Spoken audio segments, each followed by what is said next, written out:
അപ്പോൾ ഞങ്ങൾ I am nobody കണ്ടിറങ്ങിയിരിക്കുകയാണ്. Nobody അല്ലേ? നോബഡി സംഗതി അറിയാലോ. ഫസ്റ്റ് ഹാഫ് വാസ് രക്ഷ ഉണ്ടായിരുന്നില്ല. Second half was like avial mix. അതായത് എവിടെ കൊണ്ടുപോയി നിർത്തണം, അല്ലെങ്കിൽ ഇവിടെ നിർത്തിയാൽ എന്തെങ്കിലും പ്രശ്നം പറ്റുമോ, അല്ലെങ്കിൽ അവിടെ തന്നെ നിർത്തണോ എന്നുള്ളൊരു കൺഫ്യൂഷൻ ഡയറക്ടർക്കും റൈറ്റർക്കും ഉള്ള പോലത്തെ ഒരു ഫീൽ തോന്നിയോ? എനിക്കെന്താ വെച്ചാൽ എനിക്കത് ഭയങ്കര കൺഫ്യൂഷൻ തോന്നി. അത് അവർക്കുള്ള അതേ കൺഫ്യൂഷൻ കാണുന്ന റൈറ്റേഴ്സിനും ഡയറക്ടറിനും ഒക്കെ ഒരു കൺഫ്യൂഷൻ ഉള്ള പോലെ തോന്നി സെക്കൻഡ് ഹാഫ്. കാരണം ഒരു സ്ട്രോങ് എൻഡിങ്ങിലേക്ക് കൊണ്ടുപോയി നിർത്താൻ അവരൊരു പെടാപ്പാട് വരുന്നൊരു ഫീൽ തോന്നി. ബട്ട് ഫസ്റ്റ് ഹാഫ് മാൻ ഒരു രക്ഷയുണ്ടായിരുന്നില്ല. എനിക്ക് ഭയങ്കര ലാഗ് പക്ഷേ ഫീൽ ചെയ്തു. ഫസ്റ്റ് ഹാഫ് വാസ് ഓക്കെ, ലെങ്തിയാണ്, പക്ഷെ എനിക്ക് ഓക്കെ ആയി തോന്നാൻ കാരണം എന്താ അറിയോ, ആ ഒരു ഇന്റൻസിറ്റി ഉണ്ടല്ലോ. ഒരു ക്രൈം നടക്കുന്നു, അതിന്റെ അന്വേഷണം നടക്കുന്നു, അത് എവിടെ എത്തുന്നു എന്നുള്ളതിന്റെ ഒരു ആ സാധനമുണ്ട്. ജെയ്ക്ക് ബിജോയിന്റെ ആ ഒരു BGM അല്ലേ അയ്മനാണ്. ആ ജെയ്ക്ക് ബിജോയിന്റെ കുറെ BGM പിന്നെ ഈ ഇൻസിഡൻസ് ഒരു ബാങ്ക് റോബറിയിൽ നിന്ന് തുടങ്ങുകയാണ്. ഈ ബാങ്ക് റോബറിക്ക് ഒരു റീസൺ ഉണ്ട്. പിന്നെ ഈ പൃഥ്വിരാജിന്റെ ക്യാരക്ടർ ബാങ്കിലുണ്ട്, ആ ബാങ്കിലേക്ക് പോകുന്നതിനൊരു റീസൺ ഉണ്ട്. ഭാര്യയുടെ കള്ളക്കാമുകന്റെ അടുത്ത് പോകുന്നു. ഇത്ര എനിക്ക് പറയാൻ പറ്റും, ഇതിലപ്പുറത്തേക്ക് എനിക്ക് പറയാൻ പറ്റില്ല. അപ്പോൾ അങ്ങനെ തുടങ്ങിയ കഥയാണ് ഈ കഥ. ഫസ്റ്റ് ഹാഫ് മൊത്തം ഇങ്ങനെ ബിൽഡ് ആവുക എന്ന് പറഞ്ഞു കഴിഞ്ഞാൽ ഒരു ക്യാരക്ടർ ആർക്ക് വെച്ചിട്ട് ഇത് ബിൽഡ് ആവുന്നില്ല. അതാണ് ഇതിന്റെ ഫസ്റ്റ് ഹാഫിന് എനിക്ക് ത്രില്ലിംഗ് ആയത്. ഇപ്പോൾ പൃഥ്വിരാജിന്റെ ക്യാരക്ടർ സെൻട്രൽ നിർത്തിയിട്ട് മാത്രം ബിൽഡായ ഒരു കഥയല്ല ഫസ്റ്റ് ഹാഫിൽ ഇതിന്റെ. അതിലേക്ക് ഈ പറഞ്ഞ ഭാര്യ ഭർത്താവ് ബന്ധത്തിൽ വന്നൊരു സാധനത്തിലേക്ക് നമ്മളെ പാർവതി തിരുവോത്ത് വരുന്നു. പിന്നെ കുട്ടികൾക്ക് ഭയങ്കരമായിട്ട് അല്ലേ ഒരു സ്പേസ് കിട്ടുന്നുണ്ട്. അതിനുശേഷം ഹക്കീമിന്റെ ക്യാരക്ടർ ഇങ്ങനെ ഒരു സൈഡിൽ കൂടി പോകുന്നുണ്ട്. സോ ഓൾ ടുഗെദർ അതിന് അശോകന്റെ ഒരു ക്യാരക്ടറിന്റെ ലൈൻ പോകുന്നു. അങ്ങനെ ആകെ മൊത്തം first half was very engaging. ഭയങ്കര രസമായിരുന്നു ഫസ്റ്റ് ഹാഫ്. ഈ പടത്തിൽ ചില സിനിമയിൽ നമ്മൾ പറയില്ലേ BGM കൂടി അല്ലെങ്കിൽ അൺവാണ്ടഡ് ആയിട്ട് കുറെ പാട്ടുണ്ടെന്ന്. ഈ സിനിമയിൽ എന്താ അറിയോ, അൺവാണ്ടഡ് കുറെ ഇടി.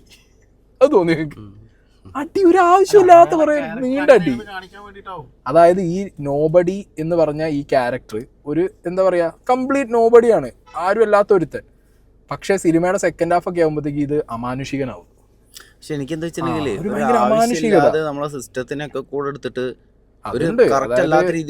രാജീവൻ എന്ന് പറഞ്ഞ ക്യാരക്ടർ എനിക്ക് സെക്കൻഡ് ഹാഫ് നിങ്ങൾ പറഞ്ഞു കൊടുത്താൽ വെറുതെ. സെക്കൻഡ് ഹാഫിന് എനിക്ക് ഭയങ്കര ഒരു ഇത് തോന്നിയത് അവിടെയാണ്. കാരണം സെക്കൻഡ് ഹാഫിൽ ഈ കഥ ഈ ഒരു എന്താ പറയുക ഒരു റോബറി നടക്കുന്നു, അതിനെ ചുറ്റിപ്പറ്റി രാജീവന്റെ ക്യാരക്ടർ സെൻട്രലൈസ്ഡ് ആയിട്ട് പോകുന്നു. സെക്കൻഡ് ഹാഫിലേക്ക് വരുമ്പോൾ ഇതിനൊരു കൺക്ലൂഷൻ കൊണ്ടുവരാൻ ഇവർ ശ്രമിക്കുന്നതിനിടയിൽ അതിലേക്ക് സിസ്റ്റത്തിനെ വലിച്ചിടുകയാണ്, സ്റ്റേറ്റിനെ വലിച്ചിടുന്നു, അതിന്റെ മന്ത്രിനെ വലിച്ചിടുന്നു. മനസ്സിൽ വന്നു പോവാണ് ക്വസ്റ്റ്യൻസ് അല്ല, മുഖ്യമന്ത്രിയൊക്കെ ഇത്രയേ ഉള്ളൂ, നമ്മളെ സിസ്റ്റം ഇത്രയേ ഉള്ളൂ. അത് മാത്രമല്ല, അങ്ങനത്തെ ക്വസ്റ്റ്യൻസ് എന്നൊക്കെ ഉപരി ഒരു ക്രൈം ത്രില്ലറിന്റെ അർത്ഥം അധികം ലൂപ്പ് ഹോൾസ് പാടില്ല. ഇതിനകത്ത് എങ്ങനെയാ വെച്ചെങ്കിൽ നമ്മൾ ചിന്തിച്ചു പോകും, പിന്നെ CCTV ഇല്ലേ, ഇത്രയും ആൾക്കാരുടെ ഇടയിൽ നിന്ന് ഇത്രയും ആൾക്കാർ വീഡിയോ എടുത്തിട്ട്, അങ്ങനെ കുറേ ഡൗട്ടബിൾ ആയിട്ടുള്ള ക്വസ്റ്റ്യൻസ് ഇതിനകത്തുണ്ട്. അതാണ് ഇതിന്റെ സെക്കൻഡ് ഹാഫിന് പറ്റിയ ഏറ്റവും വലിയ പോരായ്മ തോന്നുന്നു. But it's A good watch അല്ലേ, നല്ല ഡീസൻറ്റ് വാച്ചാണ്.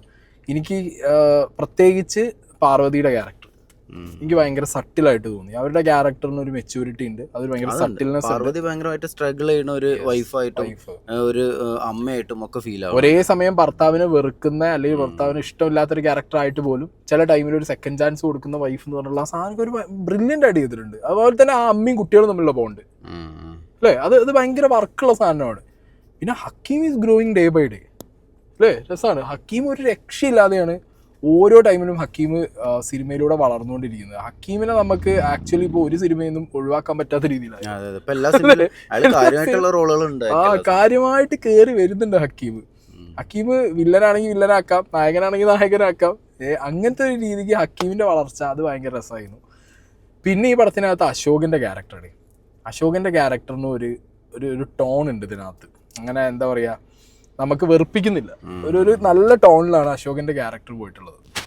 അപ്പോൾ ഫസ്റ്റ് ഹാഫ് മൊത്തം ഞാൻ ഈ പറഞ്ഞ പോലെ ബാങ്ക് മോഷണം, അതിന്റെ കാര്യം, അശോകന്റെ ആ ഒരു സെന്റിമെന്റ്സ് എന്താ എനിക്ക് മനസ്സിലായില്ല. അത് അശോകന്റെ ലൈഫ് സ്റ്റോറിയാണത്. അശോകന്റെ ലൈഫ് സ്റ്റോറി ഉണ്ട്. അവിടെ കാണിച്ചത് എനിക്ക് മനസ്സിലായില്ല. അതിന്ന് എന്താ നമുക്ക് അത് ആ ഡയറിക്കകത്തുണ്ട്, ഒരു ഡയറി ഉണ്ട്.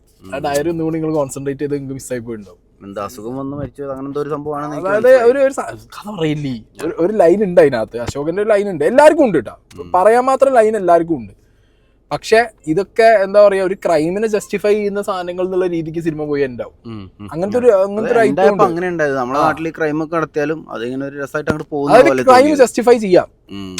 എവറി ക്രൈമിന് ആ ക്രൈം ചെയ്ത ഒരാൾക്കൊരു ജസ്റ്റിഫിക്കേഷൻ, അയാളുടെ ആ ഒരു സാധനത്തിന് കൊണ്ടുപോയി ഇത് നിർത്തുമ്പോ എപ്പോഴും എന്താ പറ്റുന്ന അറിയാം, സിസ്റ്റം ഫെയിൽ ആയി പോകും നമ്മുടെ നാട്ടിൽ. നാട്ടുകാർക്ക് തന്നെ സിനിമ കണ്ടിറങ്ങുമ്പോ പോലീസിനോട് പുച്ഛം, സിസ്റ്റത്തിനോട് പുച്ഛം, അങ്ങനത്തെ ഒരു ഐറ്റം ആയിട്ട് പോലീസുകാരും മുഖ്യമന്ത്രിനെയൊക്കെ കുറച്ചും കൂടി ഒരു കോമിക് ആയിട്ടൊക്കെ കാണിച്ച പോലെ എനിക്ക് തോന്നി. അതൊരു തമാശ പോലെയാണ് എനിക്ക് തോന്നിയത്. അത് കുറച്ച് മറ്റേ അടി അടിച്ചതാ, ഏത് എന്നാ പോട്ടെ പറഞ്ഞിട്ടുള്ള ഒരു അടി കൊട്ട് കൊടുത്ത് വിട്ട പോലത്തെ ഒരു ഫീൽ ഉണ്ട്. അത് ഡെഫിനറ്റ്ലി ഇവിടുത്തെ കമ്മ്യൂണിസ്റ്റുകാർക്ക് എന്താണ് അങ്ങനത്തെ കൊട്ടാ കൊട്ടിയിട്ടുള്ളത്.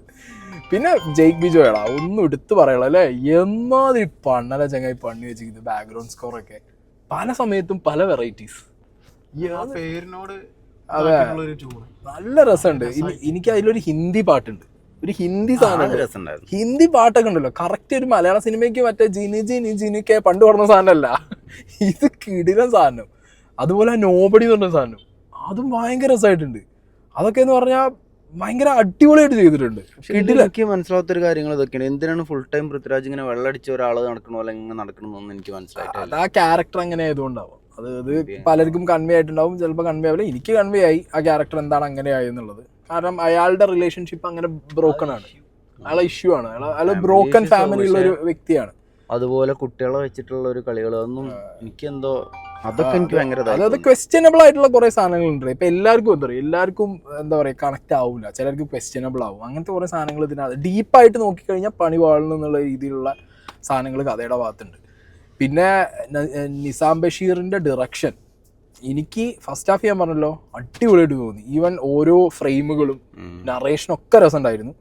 സെക്കൻഡ് ഹാഫിലേക്ക് പോകുന്നപ്പോഴാണ് ഈ സാധനം ഇപ്പോൾ നമ്മൾ ബാക്കി സിനിമകൾ അയാളെ റൊഷാക്ക് കണ്ട പോലൊന്നും അല്ല. നിഷാന്ത് സാഗർ ഉണ്ട് കേട്ടോ. നിഷാന്ത് സാഗർ പക്ഷേ അത്ര വലിയൊന്നുമല്ല, നിഷാന്ത് സാഗർ അയാൾക്കനുസരിച്ചുള്ള റോളൊന്നുമല്ല, അത്രേ ഉള്ളൂ. അയാളൊരു പാർട്ടാണ്, ദാറ്റ്സ് ഇറ്റ്, അത്രേ എനിക്ക് പറയാനുള്ളൂ അതിനകത്ത്.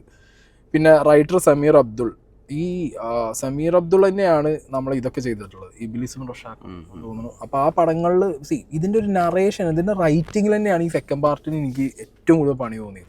ഫസ്റ്റ് ഹാഫ് നമ്മൾ എൻഗേജ് ചെയ്യിച്ച അത്രയൊന്നും സെക്കൻഡ് ഹാഫ് സത്യത്തിൽ ലാഗും വന്നിട്ടുണ്ട് അല്ലേ, കുറെ വലിഞ്ഞു നീണ്ടും പോയിട്ടുണ്ട്. പല സ്ഥലങ്ങളിലും തള്ളി നീക്കാനൊക്കെ തോന്നി. ഈ പടം എവിടെയെങ്കിലും വീഴുകയാണെങ്കിൽ ഇതിന്റെ സെക്കൻഡ് ഹാഫ് വീഴാനുള്ള ചാൻസ് ഞാൻ കാണുന്നുള്ളൂ. കാരണം സെക്കൻഡ് ഹാഫ് അത്രയും തള്ളി വലിച്ച്, അത് ഫൈറ്റ് ഒക്കെയാണ് ആ തള്ളി വലിക്കണേ. അൺവാണ്ടഡ് ആയിട്ട് ഒരു ക്യാരക്ടർ കൊണ്ട് വരും. ആ ക്യാരക്ടറിന് ഈ സിനിമയിൽ ഈ നോബഡി ആയിട്ട് ഒന്നും ചെയ്യാനില്ല, കുച്ച്ബിയിൽ തന്നെ അതേന, എന്നിട്ട് വന്നിട്ട് വെറുതെ വന്നിട്ട് ഒരു ഫൈറ്റ്. ആ ബസ്സിനകത്തുള്ള ഫൈറ്റ് ഒക്കെ അങ്ങനെയാണ്, അൺവാണ്ടഡ് ആയിട്ട് ഫൈറ്റ്, ചുമ്മാ ലെങ്ത് വലിക്കാൻ ആണ്. പക്ഷെ അതിന്റെ ആവശ്യമില്ല, ദർ ഇസ് നോട്ട് റിക്വയർഡ്. അത് റിക്വയർഡ് അല്ല, ബിക്കോസ് സിനിമ വലിയല്ലേ, അവിടെ ഒരു ഡയലോഗ് ഇല്ല, ഒരു റീസൺ ഇല്ല, ഒന്നുമില്ല. പലതും ചിത്രീകരിക്കുന്ന പോലെ തോന്നുന്നു. അതായത് നമ്മുടെ സമൂഹത്തിലെ ചെക്കന്മാരും ഒരു പണി പോലും നടക്കണ പോലെ ആൾക്കാരായിട്ട് ഫീൽ ചെയ്യണ പോലെ. പൈസ കാണാനില്ല എന്നപ്പോ അതിന്റെ പിന്നാലെ തെരഞ്ഞല്ലോ. സെക്കൻഡ് ഹാഫിൽ എവിടെയോ ജനഗണമന കയറി വന്നു ഡൗട്ട് ഇല്ലേ, എനിക്ക് തോന്നുന്നത്. മീഡിയ വന്നു, പിന്നെ ഇവരുടെ പ്രൊട്ടസ്റ്റ്, പോലീസ് സിസ്റ്റത്തിനെതിരെ ഒരു ഭാര്യന്റെയും അമ്മയുടെയും അച്ഛന്റെയും പ്രൊട്ടസ്റ്റ്, അതൊക്കെ ഞാൻ നോക്കുമ്പോൾ ജനഗണമനയാ സെക്കൻഡ് ഹാഫ്. എനിക്കതൊക്കെ ഭയങ്കര അത്ഭുതം തോന്നി. പോലീസിന്റെ ക്രൗഡിന്റെ നടുവിൽ നിൽക്കുന്ന ഒരു പെൺകുട്ടി, ഒരു പെണ്ണും ഒരു മോളും ആണ് റോട്ടമിക്ക് ഇറങ്ങിപ്പോയി പരിപാടി. അങ്ങനത്തെ സാധനങ്ങളൊക്കെ ഭയങ്കര ഞെട്ടിക്കൽ ഐറ്റങ്ങളായി പോയി. ഇതൊന്നും കണക്ട് ആവുന്നില്ലല്ലോ. നമ്മളെ മലബാർ ഏരിയയിൽ നിന്നാണ് ആ കുട്ടി, നക്ഷത്ര, ആ കുട്ടിയല്ലേ, കേളി മുടിയുള്ള കുട്ടി. കുട്ടികൾ നന്നായി അഭിനയിച്ചോളാം ശരിക്കും. ആ ചെറിയ കുട്ടി നന്നായിട്ട് അഭിനയിച്ചു. ആരും അഭിനയിച്ചിട്ടില്ല, അഭിനയിക്കുന്നത് മോശം പറയാൻ ആരും ഇല്ല, എല്ലാവരും നല്ല കോൺട്രിബ്യൂഷൻ ആയിരുന്നു. ഇതിന്റെ റൈറ്റിംഗ് ഞാൻ പറയാം, റൈറ്റിംഗും സ്ക്രീൻ പ്ലേയും ഡിറക്ഷനും ഒക്കെ സെക്കൻഡ് ഹാഫിലേക്ക് വന്നപ്പോൾ അവരെന്നെ കൺഫ്യൂസ്ഡ് ആയി. അല്ലെങ്കിൽ ഇതൊരു ഭയങ്കര സംഭവമാക്കാനുള്ള ഒരു എക്സ്ട്രാ ശ്രമം, ഭയങ്കര സംഭവമാക്കാനുള്ള ഒരു ശ്രമം നടന്നു. കാരണം ഫസ്റ്റ് ഹാഫിൽ തന്നെ എഡിറ്റ്സ് കണ്ടിരുന്നു നിങ്ങള്, ഭയങ്കര രസമായിരുന്നു. രണ്ട് ക്യാരക്ടർ ഇങ്ങനെ ആ ഇന്റർവെല്ലിന് മുന്നേ പോകുന്ന സാധനം ഭയങ്കര രസമായിരുന്നു. പക്ഷെ സെക്കൻഡ് ഹാഫിലേക്ക് വന്നപ്പോൾ എഡിറ്റ്സും കയ്യിൽ നിന്ന് പോയി. സെക്കൻഡ് ഹാഫിലേക്ക് അതും ഇല്ല, ഒരു പാട്ടിന്റെ കോൺട്രിബ്യൂഷൻ മാത്രമാണല്ലേ സെക്കൻഡ് ഹാഫിൽ കുറച്ചും കൂടി ഒരു ഹൈ തന്നത്. അല്ലാത്ത പക്ഷം സെക്കൻഡ് ഹാഫിൽ അങ്ങനെയും പോയില്ല. So that's it guys. I am nobody. For me it's an okay movie, an average movie. ഭയങ്കര സംഭവം ഒന്നും ഞാൻ പറയില്ല. I had lot of expectation. എനിക്ക് ഈ സിനിമയ്ക്ക് ഭയങ്കര ഹൈപ്പും ഭയങ്കര എക്സ്പെക്ടേഷനും.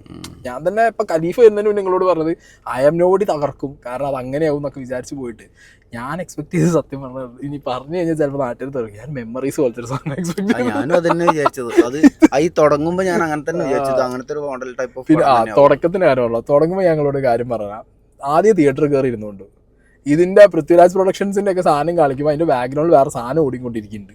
ആ പറയുന്നത് ഞാൻ തന്നെ ആകെ കുറെ നേരം കേട്ടിട്ട് ഇത് എന്താടാ ഇത് പൃഥ്വിരാജ് പ്രൊഡക്ഷൻസിന് ഇത് കാണിക്കുമ്പോൾ എന്താ ബാക്ക്ഗ്രൗണ്ടിൽ നിന്ന് മറ്റേ സൈക്കാട്രിസ്റ്റ് സംസാരിക്കുന്നത് എന്തിനാ, അങ്ങനെയൊക്കെ ഞാൻ വിചാരിച്ചു പോയി. അതൊക്കെ മിസ്സാവും നിങ്ങൾക്ക്. അതൊന്നും മിസ്സാവാതെ നേരെ തിയേറ്ററിൽ കയറിക്കൊണ്ട്.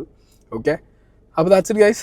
I M nobody is A average watch for me. അങ്ങനെ ഭയങ്കര സംഭവമാക്കിയിട്ട് ഞാൻ പറയുന്നില്ല. ബിക്കോസ് ഓഫ് സെക്കൻഡ് ഹാഫിലുള്ള ലാഗുകൾ, പിന്നെ ഇവർക്ക് ഈ വന്ന കൺഫ്യൂഷൻ, ഇത് എവിടെ കൊണ്ടുപോയി എൻഡ് ആവും എന്നുള്ളൊരു കൺഫ്യൂഷൻ, പിന്നെ അനാവശ്യമായിട്ട് വെക്കുന്ന വേറൊരാളെ കുറിച്ച് പറയാൻ പറഞ്ഞു, മറുനാടൻ മലയാളിയുടെ ഒരു എലമെന്റ് ഉണ്ട് ഇതിനകത്ത്.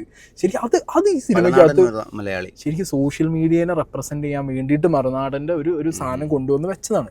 പക്ഷെ ദാറ്റ് ഡെഫിനറ്റ്ലി ഷോസ് ഞാൻ അടക്കമുള്ളവർ അല്ലെങ്കിൽ മറുനാടനെ പോലുള്ളവർ സൊസൈറ്റിക്ക് കൊടുക്കുന്ന ഒരു നറേറ്റീവ് ഉണ്ട് ഒരു വിഷയത്തിൽ. ആ നറേറ്റീവ് എങ്ങനെ ഇമ്പാക്റ്റ് ആവുന്നു സൊസൈറ്റിയിൽ എന്നുള്ളതിൻ്റെ ഒരു കൃത്യമായ ഇമേജ് അല്ലേ, അത് വളരെ വ്യക്തമായിട്ട് ഇതിനകത്ത് കാണിച്ചിട്ടുണ്ട്. That is really good. അത് നല്ല എലമെന്റ് ആയിട്ട് എനിക്ക് പേഴ്സണലി ഫീൽ ചെയ്തു. So that's it guys. അതാണ് ഐ ആം നോബഡി. സോഷ്യൽ മീഡിയക്കൊക്കെ നമ്മളെ ഇപ്പോഴത്തെ ഒരു കറണ്ട് ലൈഫിലുള്ള ഒരു ഇൻഫ്ലുവൻസ് ഭയങ്കരമായിട്ടുണ്ട്. എന്നാലും എന്താ പറയുക, ഞാൻ ഇപ്പോഴും ആലോചിക്കുന്നത് ഒരു ത്രില്ലർ എടുക്കുകയാണ്. ഒരു ത്രില്ലർ സിനിമ എടുക്കുമ്പോൾ കറന്റ് സിറ്റുവേഷൻ, ഇതൊരു 15-20 കൊല്ലം മുന്നത്തെ സിറ്റുവേഷൻ അല്ല. കറന്റ് സിറ്റുവേഷനിൽ നമ്മുടെ സിസ്റ്റം അപ്ഗ്രേഡ് ആണ്. അപ്പോൾ ഒരു സിനിമയ്ക്ക് ഒരു കഥ എഴുതുമ്പോൾ we have to consider that. Satellite വരെ വെച്ചിട്ട് ആളെ പിടിക്കാൻ പറ്റും.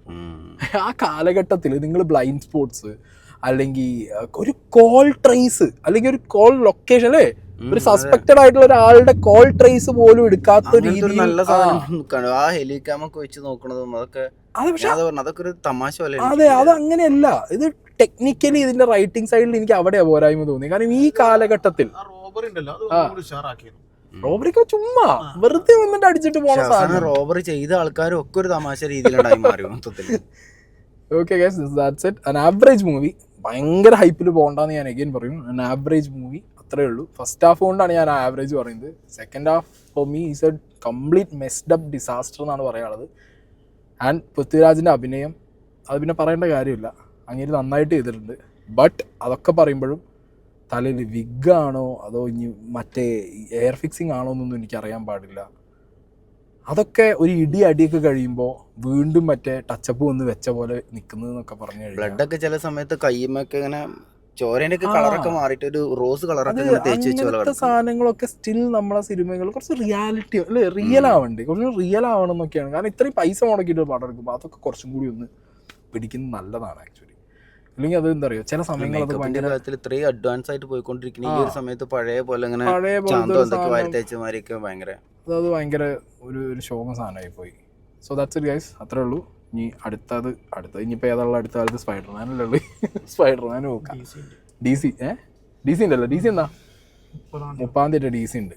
നീ പക്ഷേ ലോകേഷ് ആയതുകൊണ്ടാണ് ഇതിന് പോവാ, മറ്റേ സാധനത്തിന് അനിലിന് പോവാ. അതാണ് സംഗതി. അന്ന് ജയ്ക്ക് ബിജോയ്ക്ക് കയ്യടി ഉണ്ടായിരുന്നു. ജയ്ക്ക് ബിജോയ്ക്ക് അതേ കയ്യടി ആയിരുന്നു ജയ്ക്ക് ബിജോയ്ക്ക്. അതെന്തായാലും സെറ്റാണ്.